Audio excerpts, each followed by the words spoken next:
FayWhat Show, we want to introduce you to interesting people that are important to our LGBTQ plus community. I get the best guests in bed with me at the FayWhat Show. I am just a lucky lesbian. So we've got Tim Moss in the house, and Tim is a multi-talented performer. He has made a name for himself in film, New York theater, television, music. I think he did some radio too, a podcast, some smoke signals. You name it. If there's something gay and something to be acted, Tim is there, all right? In addition to his incredible comedic timing, he is an accomplished dramatic actor as well as singer, songwriter. I can go on and on and on. He is New York based, but he travels the world performing and representing our community to the fullest. From New York to South Florida, here's Tim Moss. Oh my God, what an intro. Don't you love that? That was fabulous. Hi, how are you, Good. Tim? I can't top that. I may as well go. And we're done. And scene. And honey, I've got to tell you, you have had more gay men in your bed than I think I have. And if you know Tim, then that's a lot. That is. That's saying something there. Oh my God. So Tim, I've heard so much about you over the years. Oh. I'm originally from up north as well. And, the LGBTQ plus community, we could be finicky. We like what we like. And if you don't make us laugh in the first minute, you're effed and I'm done with you, know? And you have been able to do it all and keep people laughing for a nice amount of time. How did all this get started? Well, thank you. I've been performing most of my life, but I kind of took a nosedive out of reality for about 20 years and kind of did a Rip Van Winkle in a way. And then when I woke up again, it was kind of a new world, and I was like, let me get back into entertainment, and I did. And it's what I'm supposed to do. It's who I am, and that is my path. So, well, and you said that you had taken 20 years off. I know that in those 20 years you were like a real estate agent or some shit like that. What the hell? But tell me, there was another reation why you took 20 years off. Was it for your sobriety? Well, that was it. Yeah, it was a combination of things. It was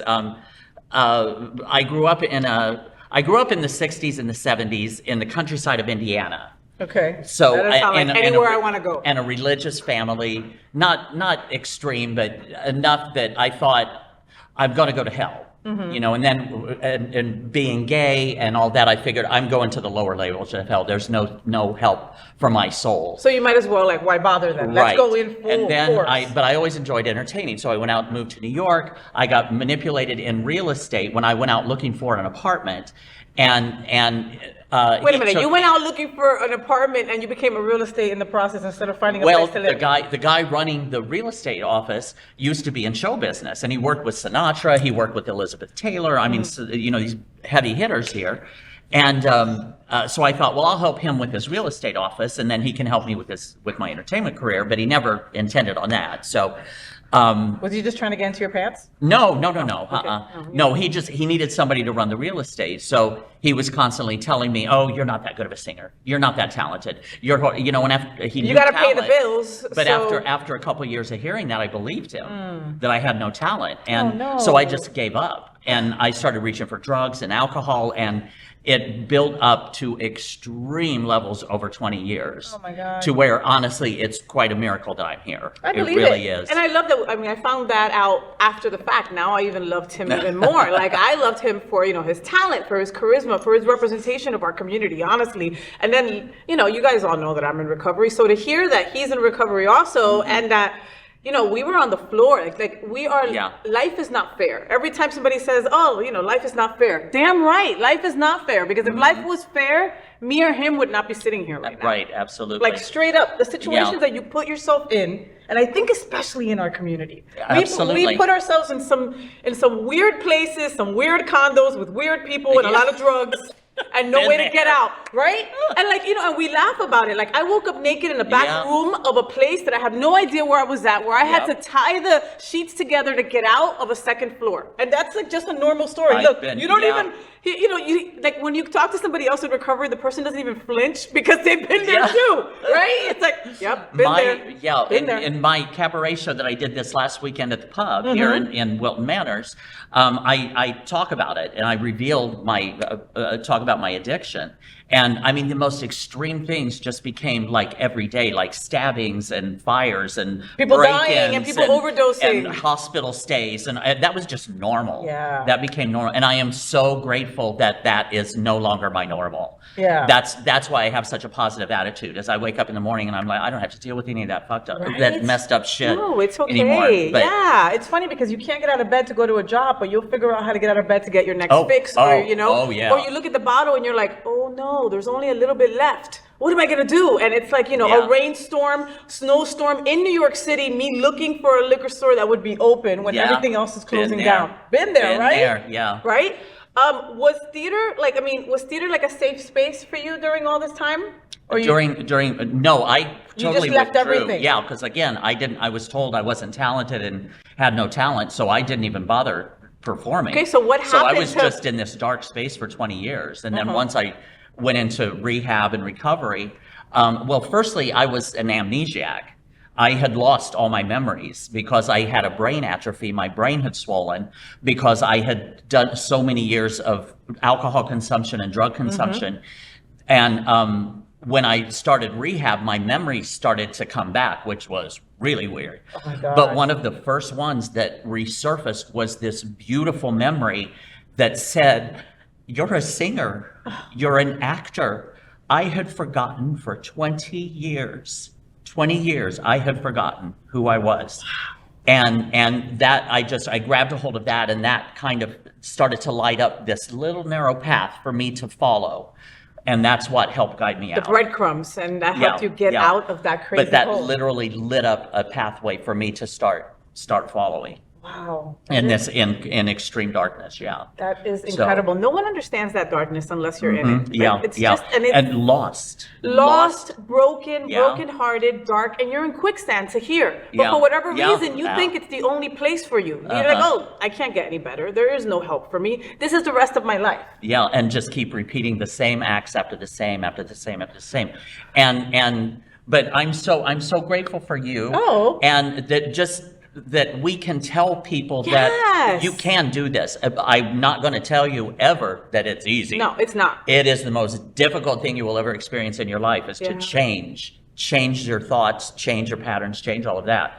But it is so worth it, and you can do it. You can do it. You can do it. There is a solution. There is help out there. It's just like Tim says, it's not easy, and you've got to. I mean, you know, and I hate that when people say, "Oh, it's for people who really want it." I wanted it. I really did want it. I just could not. I did too. I could not, and my brain was so warped that it took a couple of years to actually access all those memories, to figure out how to do things again. Right. You know, I was stuttering. I had seizures, and these are all things that would surprise most of you people. But it was just normal life. Right. And it is normal life when you're going through that. Yeah. And you forget how colorful the trees are. Right. And how air feels. Yeah. And the sound and the smells. And how wonderful Luna is and how here. wonderful doggies are. You know? I mean, at the end of my drinking career, you know, I'm embarrassed to say, I'm not embarrassed to say, because it's part of my story. But there was quite a few times that I thought about suicide, and that's a normal thing. Absolutely. It's a normal thought. Again, shock you doesn't shock us, you know? But there was a time there that I really wanted to go through with it, where I had the plan and I was ready to take it into effect, and I didn't do it because of my dog.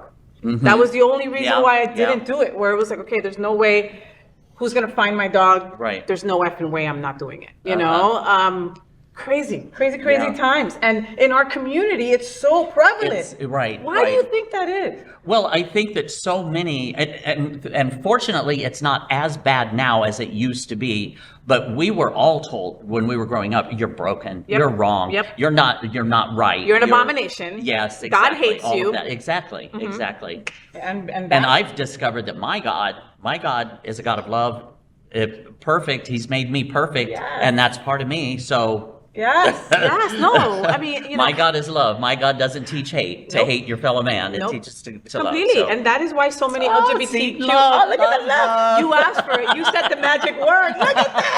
Oh, I love you, Tim. I love you. Don't ever feel unloved. You are enough. You are loved. I love you. Do you want to get a separate room with Luna? Because she will stay there forever. I love that. Mama, I just want him to feel welcome. Well, I think he feels welcome now. Yeah, very welcome. Oh, my goodness. So when you got back into theater after 20 years, had things changed? Yes and no. Theater will always be theater. Yes. Yeah, that's the one wonderful thing about it, the constant of it. But those connections is it's who you know, especially in New York. So I never really built any connections because connectionless. I thought that's not my world, that I don't belong in theater, I don't belong in television, I don't belong in film or music until after I rehabbed. And again, that's when it's funny when that beautiful memory first appeared and said, you reminded me that I'm a singer, I'm an entertainer. My second thought was, well, am I too old to get into it? There's always that doubt. There's always that doubt is the first one that comes in. Of course. And I thought, no, I'm going to get into it. I'm going to get back into it. And I have just had a ball. I have had so much fun. And you have been nonstop since you've been back, too. Miraculous things have just fallen right in my path. Yeah. What was one of the first things that you did when you came back? Well, firstly, the internet was just kind of really starting back up or starting. And a friend of mine had recommended I do internet radio. And one of the channels that he worked for had said, why don't you, or he had asked me, they said, we have a slot open. Do you want to do an internet radio show? And I was like, what would I do? Why would I have a face for radio? No, I do not. How dare you? Well, I thought, why would I do that? But I said yes. I went with my gut. And then I thought, well, I can help maybe other gay artists get exposure and help get them some these artists exposure, artists exposed, artists. So it's called Artists Exposed with Tim Moss. Oh, okay. And I started meeting all of these incredible LGBT artists that were just starting to come out publicly. Yeah.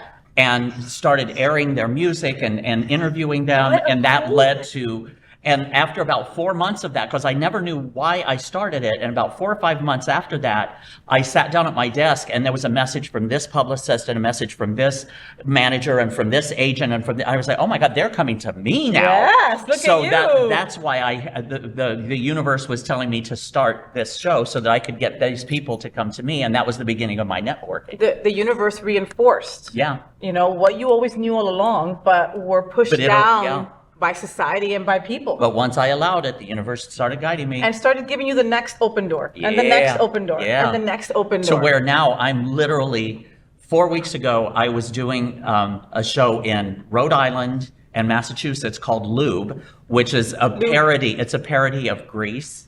Lube. Oh, I love it!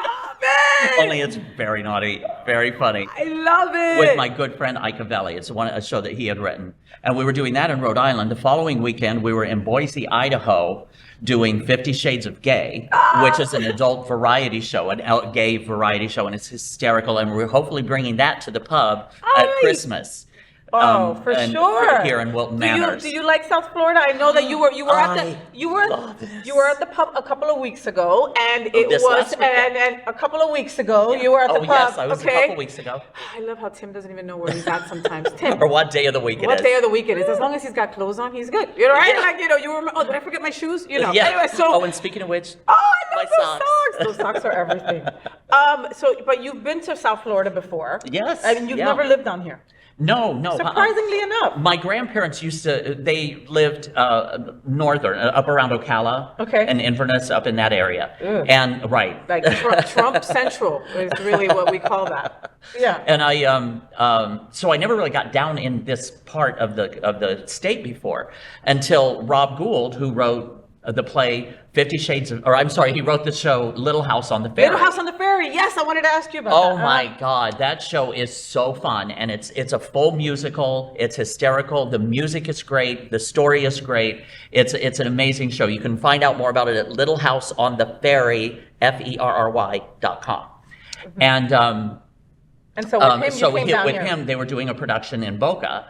And so he called and asked me to come down to revive the role that I played in New York.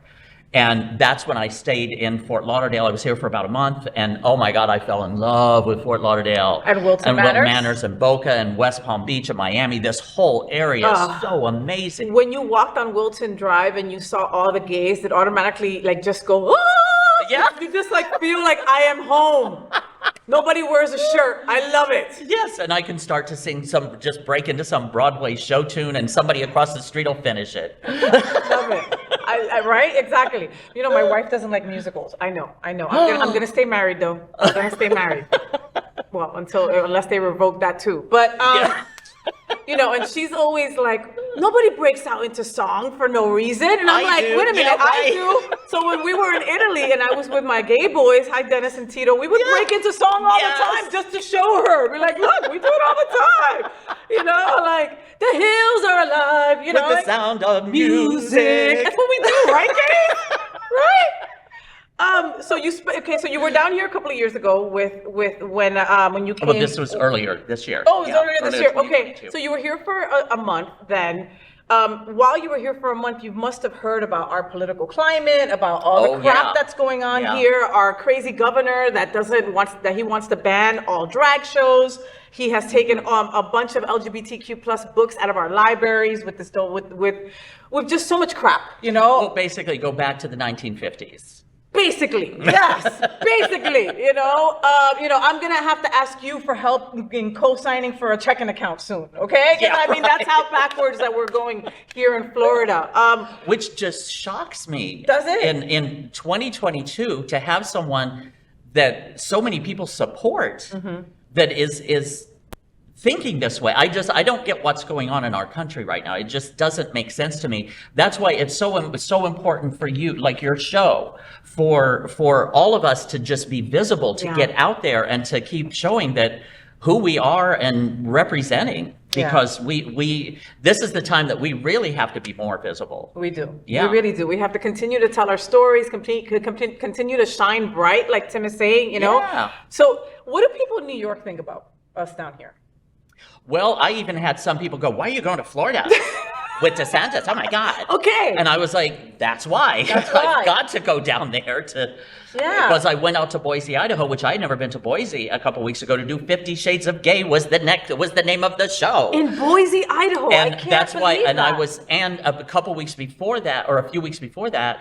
There was that militia in Idaho that had got stopped in that U-Haul. Yes. That was in on Idaho. the way to like a pride or something, right? Where were they going? They were going to disrupt a pride, and I was kind of like, well, that's why I have to go is to represent and to keep on even shining. though I didn't know what to expect when we arrived. I had no idea what to expect, but I was very surprised with Boise. Yeah, it's progressive. It's really it's very artistic. It's LGBT friendly. They want us back at Christmas as well. What? So hopefully we'll be. That. Hopefully, I'll be going out taking 50 Shades of Gay Christmas out to Boise and then hopefully down to Boylston Manors. Well, thank you for representing, because I can't even listen. Inside scoop for you guys. I was offered a radio job, right, over in Boise. And I was like, F no, I ain't going to Boise.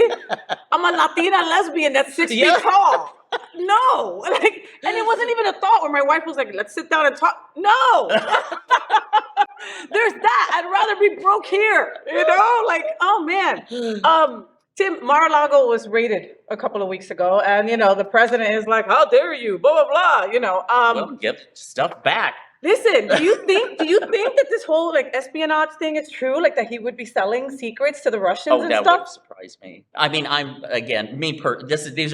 just my personal opinion. This is just us talking. But I put nothing past that man. Nothing past that man. He thinks he can get away with anything and has got away with so much, and why would he change? Why would he stop trying? Yeah, but I think he's also delusional. I'm just totally. Yeah, I don't even. Whatever. I'm so over him. I'm so done with him. We're done with you. We're done with you. Goodbye. Remove yourself. Jesus.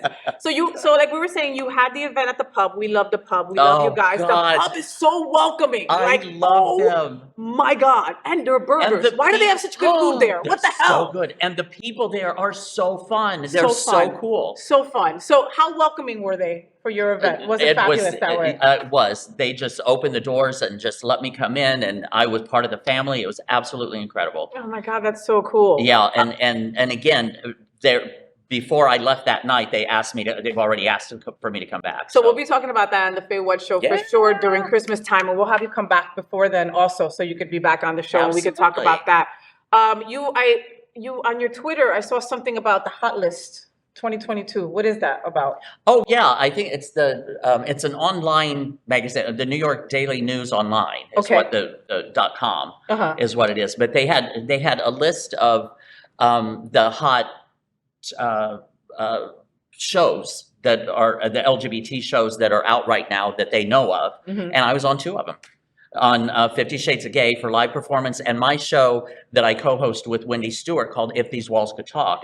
And we sit down and interview people and artists and authors and LGBT representatives from around the world. I saw a bit of that on YouTube. And, I your have so co-host much fun. Wendy Stewart. She is so sweet. She and is amazing, hysterical too, right? which I didn't expect. I see this little white woman. I'm like, oh, please. You know? I'm telling you, everybody is always saying, oh my God, Tim, you're so energetic and you're always everywhere. And I'm always running around town and knock off 2 or 3 events a night. She will wear me out. Wendy Stewart will wear me out. She's so incredible. Oh, I love that. Wendy, we got to have you on the show next time you come down. Absolutely. You entertain, queer LGBTQ folks. Do you watch LGBTQ plus shows? Anything that you watch? My problem is I don't have the time. Here we go. I don't have the time. I'm too busy entertaining all of you. I am. I'm out doing shows and running over here and doing this event and doing that event. And everybody's always like, "Oh, well, have you seen this television show?" And I was like, "No." So, but I know a lot of the people that are in the shows that are doing them, which I'm grateful for. Like Pose. I did a film a few years ago called "If The Garden Left Behind," which was the first. Or one of the first predominantly trans cast films. It was mostly trans actors in the film. How awesome. But it wasn't released until after Pose came out. Okay. And a lot of my friends that I shot that were in The Garden Left Behind were on Pose. And Dominic Jackson, I've known Dominic for years. I love that woman. Oh my God, me too. She's my sister. She's the one I got the remove yourself. Yeah. It's from her. The Electra. Yes. But I was so happy when she got that role. I just absolutely. But and a lot of my friends, that I've worked with over the years I'm seeing them now on television shows and doing national tours and international, like Bianca Del Rio. Oh. I interviewed her years and years and years before she went on. RuPaul. Yeah. Laverne Cox and all of it. I'm so happy to see the heights that their careers are taking and the representation that they're. And so deserving. Doing. Yes, absolutely. And they're so deserving. They're such good people. Right. So if you don't watch TV and you don't, what's your guilty pleasure then, Tim? Sleep. Good sleep. That's my guilty pleasure. Yes, right. I'm so happy when I am able to just lay down and go to sleep. Oh gosh. So is that why you're single? Probably. Wow, there was no hesitation in that question. You saw that was like, yep, probably. That's probably it.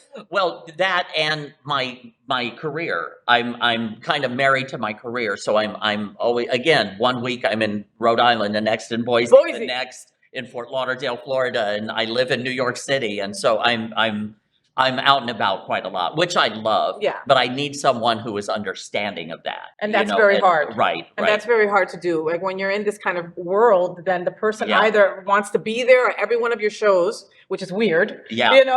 Or they don't understand what you're doing. And it's like, why do you commit so much time to this? Right. And why isn't my dinner on the table at 6 p.m.? That will never happen with me. No. I can never guarantee I'm going to be home at 6 to cook your meal. No. So then what do you do? So do you just date? Do you grind or what do you do? I want to date. That is my thing. Tim wants to date. Call the FayWhat show. Please. I want to say FayWhat. I forgot to say that too earlier, but I love that FayWhat. You know where I got that crap from? Because I talk so fast that people would be like, Faye, what? And I always say that, since I was a little girl, my mom would be like, Faye, ¿qué?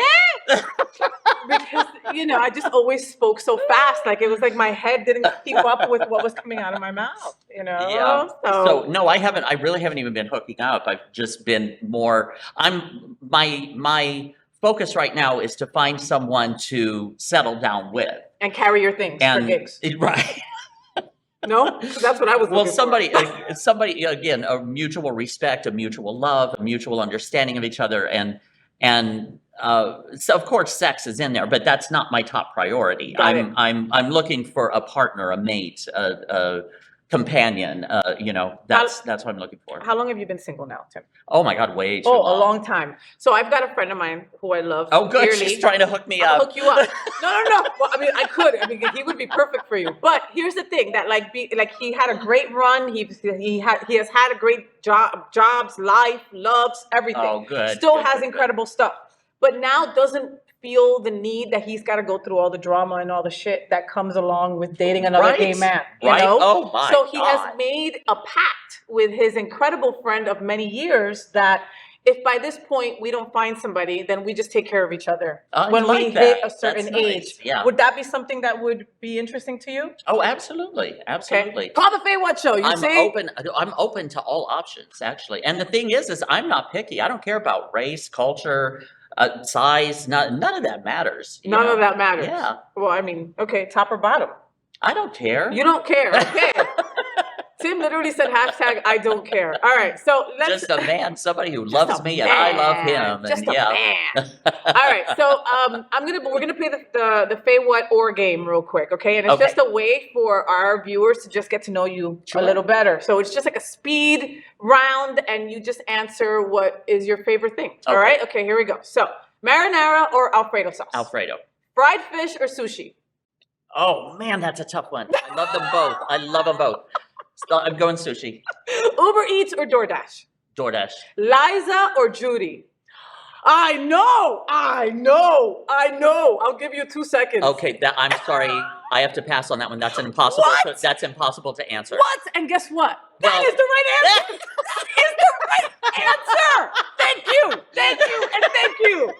You are my favorite person in the world. That was a trick question. It is impossible for any male, female, whatever you are, queer person that is an LGBTQ plus to pick between Judy Garland and Liza Minnelli. I love you more and more the more you sit next to me. Sorted Lives or A League of Their Own? League Their Own. Bears or leather? Ooh, bears.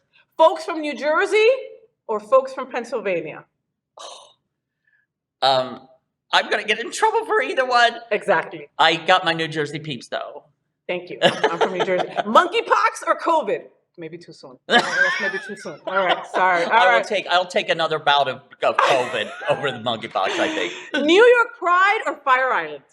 Oh, New York Pride. Okay. Neil Patrick. I don't do Fire Island that much anymore. Well, there's a lot of young people now. Well, it's mostly just sex driven, which is great. I love Fire Island, but yeah. All right, last question: Neil Patrick Harris or Ricky Martin? Ike is going to kill me for this one. Ike Avelli, 50 Shades of Gay, because he has a huge thing for Ricky Martin, but Ricky Martin. I mean, because again, it just all depends on how you. I don't know, like your want that day. I mean, because there couldn't be more different, All right, so there you go. There is our horror game with Tim Moss. Follow him on social media everywhere because he's always got something going on. I've also got news coming out because I don't know if you knew, I'm a movie star. You're a movie star. Yes. All right. What are we gonna do? I starred in a movie called Junk. Okay. J-U-N-K. All right, love it already. And it's a full-length feature. It's a musical. Uh-huh. It's LGBT, and there's only 2 people in the cast, just me and my co-star Robbie Wayne from Palm Springs. Okay. It was written by the brilliant Michael Penny in North Carolina, and it's about an older gay man and a younger gay man that go in to clean out the house of a recently deceased man that lives out in the woods like a hermit by himself. And we piece his life together based on his possessions, and we have a lot of arguments. It's intergenerational gap. And but we have to stop and break into song every now and then because it's a gay musical. Of course. Yeah. And that's it. That makes sense. All right. So when is Junk gonna come out? Well, that's the thing, and you need to please follow me because I will be announcing in the coming months where you can see it and how you can tune in to see it. So but I would really love for everybody to find it because especially like the Wilton Manors older gay lesbian crowd will love this movie because it hits on a lot of things. I love that. And like for one thing, tattoos, for example, like a tattoo when I was growing up, if a man had a tattoo, he was a rebel. He was a biker. Right? He was outside the law. He was in jail. You do not mess with him. Yes. He's a rebellious. Now grandmas. Now a tattoo is a sign of conformity. It's almost like you've got to have a tattoo to be, and we hit on things like that about how things used to be And how versus things how they are. are today. Got it. And That sounds interesting. it really I is. love We are that. so proud of this movie. So proud of this So film. when do you think maybe, so we don't know. But Well, in the soon- next coming months, I think UBC TV is going to be airing it on their pay-per-view. Awesome. So yeah, so Okay, that'll be the first step. We gotta do like a rollout. like a viewing party or something I like would love that. that. Yeah, like we definitely have to do that next time you're down here. 'Cause Junk, okay, coming soon to a theater near you, and it's gonna My be junk will be coming to his coming soon. My junk will be coming soon. junk, and it won't be junk. It won't be junk at all. But I have a feeling it's gonna be phenomenal. I have a feeling. I love the premise and you and all of that. That's gonna be awesome. So again, make sure that you follow Tim Moss on all social media outlets. And it's TYM. It's TYM. Yeah. Yeah, he's not that white. It's TYM, not TIM. You know, we're gay. We're fabulous. We took the Y back. We want to just throw it wherever possible. Faye, And get it? just also real quick, my good friend Rob Gould, who wrote Little House on the Ferry. Rob Gould is very talented. Extremely. That gentleman can write songs about air. Yeah, right. About bad air. And he wrote a song for me called Tim with a Y, not an I. Oh, I love And that. I'm actually going to be recording the vocals in a couple days. I love that. Like Liza. Yes, I love right. Like Liza with a that. Z. Oh, yeah. Going back to that. Good job there. That was so badass. I can't even tell you. All right. Make sure that you follow Tim Moss on all social media outlets. That is Tim with a Y. And we will have him back on the FayWhat show. FayWhat. Definitely by the end of the year. Thank you guys for watching. Thank you, Tim, for being in my bed. I love you so much. I'll be in your bed anytime. All right, now take off my socks. So, did you enjoy the show? I know you did. So make sure to click subscribe so you won't miss any of the events, news, or interviews right here on the FayWhat show. Ring the bell at the bottom of the screen, right there, so you'll be alerted every time we're live. You can also click on the Happening Out Television Network logo so you can see all of the shows on the most diverse LGBTQ plus media network. Find out just what we're doing to bring the L and the G together right here on the FayWhat show. Get the week started with me.